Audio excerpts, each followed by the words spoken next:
Formula ఈ car race కేసులో BRS working president KTR ACB విచారణ కొనసాగుతుంది. 5 సభ్యుల బృందం ఆయన విచారిస్తుంది. కేటీఆర్ వెంట అడ్వకేట్ రామచంద్రరావు ఉన్నారు. ఫార్ములా ఈ కార్ రేస్ గురించి ఏసీబీ అధికారులకు కేటీఆర్ వివరిస్తున్నారు. ఇక దీనికి సంబంధించి పూర్తి అప్డేట్స్ మా ప్రతినిధి రంజిత్ లైవ్ లో అందిస్తారు. రంజిత్, చెప్పండి. రేవంత్ సర్కార్ ప్రజాపాలన పక్కపెట్టి ఒక వారము కేసీఆర్ కాళేశ్వరం ప్రాజెక్టుపై విచారణ, ఈ వారం కేటీఆర్ ఈ రేస్ కారు విచారణ కొనసాగిస్తుంది. ప్రజల గురించి అసలు పట్టించుకోవట్లేదు. దీనికి సంబంధించి ప్రజలు ఏమంటున్నారు? పూర్తి అప్డేట్స్ ఏంటి?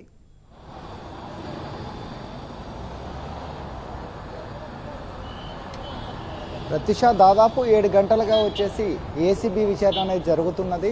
దీంట్లో దాదాపు అంటే ఏదైతే హెచ్ఎండిఏ నుంచి ఏదైతే అకౌంట్ టు అకౌంట్ ట్రాన్స్ఫర్ అయిందో దానిపైన అనేది పూర్తి దర్యాప్తుగా వచ్చేసి దాదాపు 5 సభ్యుల బృందం అనేది విచారణ జరుగుతున్నట్టుగా తెలుస్తుంది. దీనికి సంబంధించిన ఏదైతే ఉందో దానికి అంటే ఏదైతే స్పాన్సర్షిప్ ఉందో ఆ స్పాన్సర్షిప్ హెచ్ఎండిఏ నుంచి వచ్చేసి 55 కోట్ల రూపాయలు ట్రాన్స్ఫర్ అయినట్టుగా కూడా అది అంటే దాని యొక్క ప్రూఫ్ ఉన్నట్టుగా సమాచారం తెలుస్తుంది. దానిలో భాగంగానే ఇప్పటికీ కూడా దానిలో 44 కోట్ల రూపాయలు అకౌంట్లో ఉన్నప్పటికీ కూడా దాన్ని రిటర్న్ చేసుకునే యొక్క శక్తి కాంగ్రెస్ ప్రభుత్వానికి లేదని కూడా చెప్తున్నట్టుగా తెలుస్తుంది. దాంతోపాటుగా మనం చూసినట్లయితే అంటే ఏదైతే హైదరాబాద్ యొక్క బ్రాండ్ ఇమేజ్ని కావచ్చు, తెలంగాణ రాష్ట్రాన్ని నూతనంగా ఏర్పడినటువంటి తెలంగాణ రాష్ట్రాన్ని భారతదేశంలో కావచ్చు, ప్రపంచంలో కావచ్చు ఒక ప్రముఖ స్థానాన్ని నిలబెట్టడానికి ఆనాటి ముఖ్యమంత్రి కేసీఆర్, దాంతోపాటుగా నాటి మంత్రి కేటీఆర్ కూడా సాయశక్తిలో కృషి చేసిందని చెప్పక తప్పదు.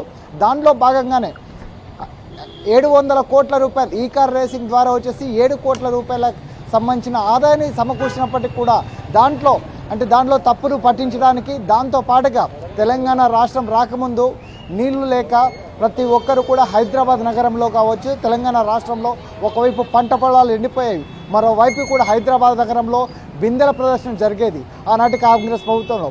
అలాంటిది తెలంగాణ రాష్ట్రం ఏర్పడిన తర్వాత కేసీఆర్ గారు కాళేశ్వరం ఏర్పాటు చేసేసి ఇంటింటికి నీళ్లు ఏర్పాటు చేసి హైదరాబాద్లో నీటి కొరత లేని రాష్ట్రంగా చేశాడు. దానితో పాటుగా తెలంగాణ రాష్ట్రంలోని దాదాపు 1,00,000 ఎకరాల మాగానికి కూడా నీళ్ళు అందించిన సంఘటన అనేది మనందరికీ తెలుసు. కానీ తెలంగాణ రాష్ట్రం అభివృద్ధి చెందుతుంటే కాంగ్రెస్ ప్రభుత్వం దానిని తెలంగాణ రాష్ట్రానికి తీసుకొచ్చిన సారథి కేసీఆర్ పైన at the same time Telangana రాష్ట్రంలోని హైదరాబాద్ బ్రాండ్ ఇమేజ్ని ప్రపంచ పటంలో పెట్టినప్పటి కేటీఆర్ని కేవలం వాళ్ళ యొక్క ఇమేజ్ని దెబ్బతీయడానికి మాత్రమే రేవంత్ రెడ్డి సర్కారు కుట్ర పన్నట్టుగా తెలుస్తుంది. దాంతో పాటుగా రాష్ట్రంలోని కాంగ్రెస్ ప్రభుత్వం ఓన్లీ పోలీసులను అడ్డం పెట్టుకొని కూడా ఇలాంటి దుర్మార్గమైన చర్యలు చేపట్టడానికి నిలువుటద్దంగా కనపడేది తప్పదు. ఎందుకంటే ఈరోజు చూసినట్లయితే దాదాపు ప్రతి ఒక్కరు అంటే ఒకవైపు బీఆర్ఎస్ పార్టీ నాయకులు కావచ్చు, మరోవైపు వచ్చేసి అభిమానులు కావచ్చు, ప్రతి ఒక్కరు కూడా సంఘీభావం తెలపడానికి కూడా ఒకవైపు బంజారా హిల్స్ కావచ్చు, మరోవైపు ఏసీ ఆఫీస్ కావచ్చు, ఒకవైపు బీఆర్ఎస్ భవన్ కావచ్చు, ఎక్కడ చూసినా కూడా గులాబీ సైనికులు అందరూ కూడా తరలి వచ్చారు. వేలాది మంది తరలి వస్తే వాళ్ళందరిపైన కూడా 144 సెక్షన్ టైపు పెట్టేసి ప్రతి ఒక్కరిని కూడా లాక్కెళ్ళడము, వాళ్ళందరినీ కూడా స్టేషన్కు తరలించడం. అంటే దీని వెనకాల అర్థం ఏమిటి? కేవలం ఒకవైపు సంక్షేమ పథకాలు అందించడంలో కాంగ్రెస్ ప్రభుత్వం విఫలమైందని చెప్పక తప్పదు. అలాంటి కాంగ్రెస్ ప్రభుత్వానికి ప్రజలకు సమాధానం చెప్పలేని శక్తి వల్లనే ఇలాంటి పాలిటిక్స్ అంటే డైవర్షన్ పాలిటిక్స్ చేస్తున్నట్టుగా కూడా అర్థంలా కనబడుతుంది. ఎందుకనంటే తెలంగాణ రాష్ట్రం గత 10 సంవత్సరంలో భారతదేశంలో టాప్ 1 ర్యాంక్లో ఉన్నది. అలాంటిది ఈ సంవత్సరం చూసుకున్నట్లయితే 24-25 ఆర్థిక సంవత్సరంలో 25వ స్థానానికి పడిపోయిందనంటే తెలంగాణ రాష్ట్రంలో రేవంత్ రెడ్డి సర్కార్ అనేది ఏ విధంగా చేస్తుందన్నది చెప్పక తప్పదు.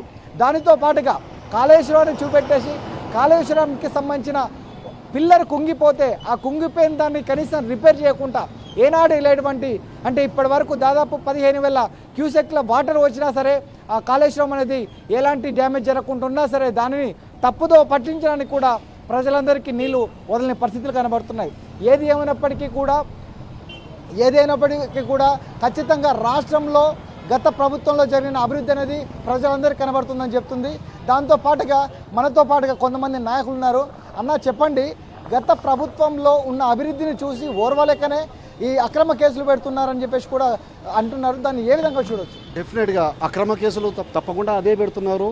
ఈ రేవంత్ రెడ్డి ప్రభుత్వం చాలా ఏం చెప్పాలని దుర్మార్గం, దుశ్శాచకం, ఇంత ఏం చెప్పాలన్నా కానీ ఇక నాకు నోరు రావడం లేదు. అంత దిగజారిన తనానికి కేటీఆర్ గారిని ఇలా చేయడం ఇది కరెక్ట్ కాదు.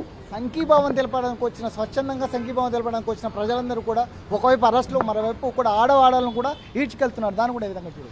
ఇది మరీ ఆడవాళ్ళని కూడా ఇల్చుకెళ్ళడం మరీ దారుణంగా వచ్చేసి ఇక్కడ లోపల కూర్చున్న వాళ్ళని కూడా తీసుకెళ్ళిపోయి అరెస్ట్ చేసి మరి వాళ్ళని ఇబ్బంది పెట్టడం, అది ఆయన ఆలోచనకే వదిలేస్తున్నాము.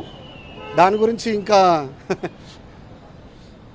ఈ పరిస్థితి అంటే గత ప్రభుత్వంలో తెలంగాణ రాష్ట్రాన్ని అభివృద్ధి చేసేసి తెలంగాణ రాష్ట్రాన్ని ప్రపంచంలో కావచ్చు దేశంలో ఖ్యాతి చూపించినట్లయితే అలాంటి రాష్ట్రాన్ని ఖచ్చితంగా కూడా ఇప్పుడు ఈ 18 నెలల్లో కేవలం బీఆర్ఎస్ పార్టీ నాయకులపైన కావచ్చు, తెలంగాణ రాష్ట్రాన్ని తీసుకువచ్చిన సారథి కేసీఆర్ పైన కావచ్చు, కేటీఆర్ పైన, ఉద్యమ నాయకులపైన కేసులు పెట్టడము, అక్రమ అరెస్టులు చేయడంతోనే కూడా ఆనందం పొందుతున్నారు తప్పితే ప్రజలకు అందించే సంక్షేమ పథకాల్లో కావచ్చు, మరోవైపు రాష్ట్రంలో చేస్తున్న అభివృద్ధిని కావచ్చు, ఈ రెండింటిలో కూడా ఫెయిల్ అయిన రేవంత్ రెడ్డి సర్కార్ వీళ్ళందరినీ కూడా అంటే ఓన్లీ బీఆర్ఎస్ కార్యకర్తలను కావచ్చు, నాయకులను కాబట్టి భయపెట్టడానికి ఇలాంటి అక్రమ కేసులు పెడుతున్నారు. కాబట్టి ప్రజలందరూ ఒకటే చెప్తున్నారు, ఎన్ని కేసులు పెట్టినా తెలంగాణ తీసుకొచ్చిన సారథి కావచ్చు వాళ్ళందరూ స్వచ్ఛందంగా కూడా న్యాయస్థానం ముందు అన్ని ప్రూఫ్ల ఆధారాలు చూపెట్టి కూడా స్వచ్ఛందంగా కూడా బయటకు వస్తారని కూడా చెప్తున్నారు. Right Ranjith, thanks for the live updates.